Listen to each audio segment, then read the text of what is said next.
फैसलाबाद के नवाही इलाका समुंदरी के एक घर में सिलेंडर फटने से 12 लोग मुतासिर, 10 जाँ बहक और 2 जिंदा बच सके। गैस भरा के लियांदी सीगी, किचन ਦੇ ਵਿੱਚ ਰੱਖੀ, ਕਮਰੇ ਦੇ ਵਿੱਚ ਹੀ ਉਹਨੂੰ ਅੱਗ ਲੱਗ गई। 12 ਅਫਰਾਦਾਂ ਦੇ ਵਿੱਚੋਂ ਅਸੀਂ 2 ਜਣੇ बचे सी, एक मेरे नाल बच्ची सी और एक मैं बचिया सी। अस्सलाम वालेकुम नाज़रीन, उर्दू पॉइंट के साथ मैं हूँ आपका मेज़बान शकील चिश्ती। नाज़रीन, फैसलाबाद की तहसील समुंदरी के एक घर में एक इंतहाई अफसोसनाक वाक़या पेश आता है कि घर में सिलेंडर का जो है वो धमाका होता है और धमाके में एक ही फैमिली के 10 अफराद जान की बाजी हार जाते हैं।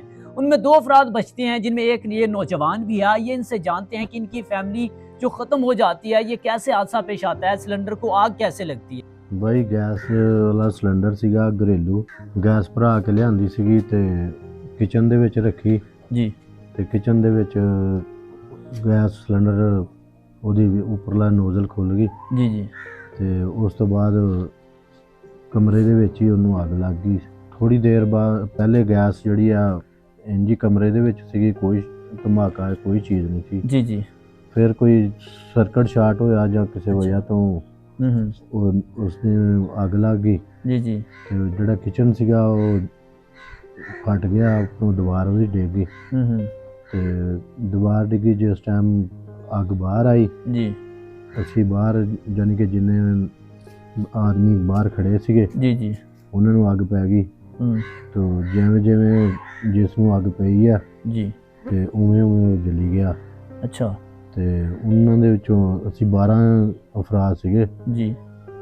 12 ਅਫਰਾਦਾਂ ਦੇ ਵਿੱਚੋਂ ਅਸੀਂ 2 ਜਣੇ ਬਚੇ ਸੀ, ਇੱਕ ਮੇਰੇ ਨਾਲ ਬੱਚੀ ਸੀਗੀ और एक मैं बचिया सी।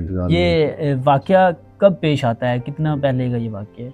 तकरीबन 12-13 साल हो गए, तकरीबन 2009-10 की गल है। आपके घर के कितने अफराद थे और वो आपके क्या लगते थे? भाई था, बहन थे, कौन कौन?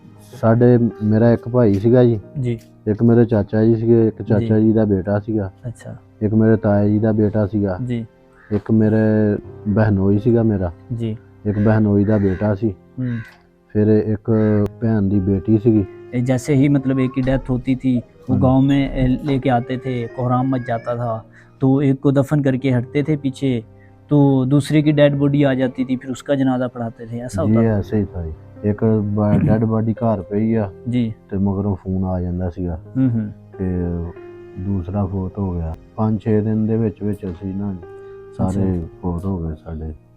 अजीज सीगे मेरे भाई। आपका जिस्म कितना जला था? मेरा जिस्म तकरीबन 60% जला। अच्छा। हाँ जी। ये चेहरा बच गया था आपका? चेहरा भी जलिया सीगा जी। अच्छा। ते मेरे टांगे जी जी सारियां, फिर नाल बाजू सीगे सारे, क्योंकि मैनू इस गल दा नहीं सी पता कि असी यानी कि इन्ने जल गए हैं। जितने भी अफराद आपकी फैमिली के फोत हुए थे तो उनका आपको नहीं बताया गया? नहीं जी, कोई नहीं बताया गया जी। अच्छा। घर आके बताया ही कोई 3-4-5 दिन बाद। अच्छा, आप पूछते थे कि वो बाकी ठीक हैं? हाँ जी, मैं पूछता रहा कि ठीक ने, मैनू तो यही कहते रहे कि वो हस्पताल ही ने, उन्होंने ठीक हो गए तो आ जाना उन्होंने। अच्छा। तो लेकिन वो पहले ही फोत हो चुके थे। हाँ जी। किस तरह से वो मुश्किल वक़्त आपका गुजरा, कैसे लोगों ने हेल्प किया? हाँ। अब अकेले बचे, फिर उसके बाद कैसे आप ज़िंदगी गुजार रहे हैं? तंदुरुस्ती वाली रब ने जिंदगी दी है। मैं अल्लाह का शुक्र अदा करदा कि अगर उन्हें मैनू जिंदगी दी है जी तो तंदुरुस्ती वाली दी है। कि आपकी पूरी फैमिली जो है वो ख़त्म हो जाती है सिलेंडर के फटने की वजह से, क्या मैसेज देना चाहेंगे? तो मैं तो यही कहना कि पहली गल तो यही है भी कोई इस्तेमाल ही ना करे जी, लेकिन मजबूरी है तो एहतियात करे बहुत ज़्यादा, जिहदे नाल इहदी हर जानी कि एहतियाती तदबीर करे जी जी, जिहदे विच आप भी बंदा सेफ रहे, अगला भी सेफ रहे। किचन में होता है सिलेंडर, उधर गैस लीक हो जाती है जी, फिर कोई शॉर्ट सर्किट होता है या कुछ स्पार्किंग उनको मिलती है, शोला मिलता है तो आग लग जाती है जिससे किचन की दीवार गिर जाती है। ठीक है, जितने भी लोग अंदर होते हैं ना सबको आग लग जाती है। ये सिर्फ ये 1 सेकंड की खेल हुई है जो मैंने देखा है ना, लम्हे में सारा काम हो गया। ठीक है, तो जैसे ही आग लगती है फिर सारे एक एक करके ना बाहर भागना शुरू हो जा रहे हैं, तो फिर सारे इमदादी काम फिर शुरू हो गए। जैसे तैसे करके हमारी कोशिश थी कि ये हॉस्पिटल पहुंचे।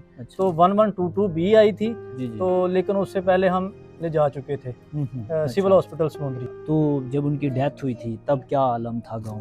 इस घर में 10 ऐसी मौत हुई हैं जो कि अचानक सडनली हुई हैं। ठीक है, तो ना सिर्फ घर वाले बल्कि पूरा गांव इस तरह ही खौफ और आस में मुब्तला था कि जैसे क़यामत टूट पड़ी है।